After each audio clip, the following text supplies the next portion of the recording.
C'est le milieu de la matinée à la ferme de fleurs Redlands Roses à Ruiru, à environ 45 km de Nairobi. La première des 3 récoltes quotidiennes est presque terminée. Le Kenya est le 3e exportateur de fleurs coupées, l'Europe représentant environ 70% de ces roses.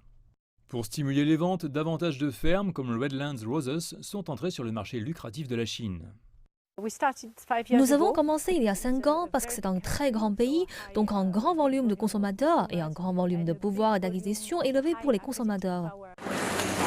Après la récolte, les fleurs sont traitées pour identifier les roses de qualité pour l'exportation. La ferme de fleurs exporte des roses en spray vers la Chine. Celles-ci ont plus d'une fleur par tige. À cause de la Covid, le commerce s'est arrêté assez longtemps en Chine. Nous étions à 100-200 boîtes par semaine et actuellement nous sommes à 100 boîtes, mais ça augmente.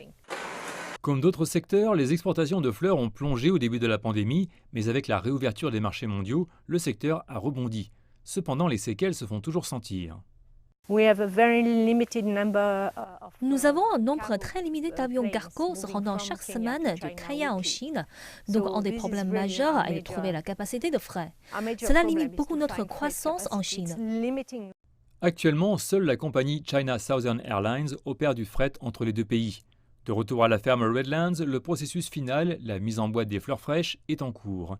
D'elles, ils seront transportés à l'aéroport et dans un avion pour le marché chinois.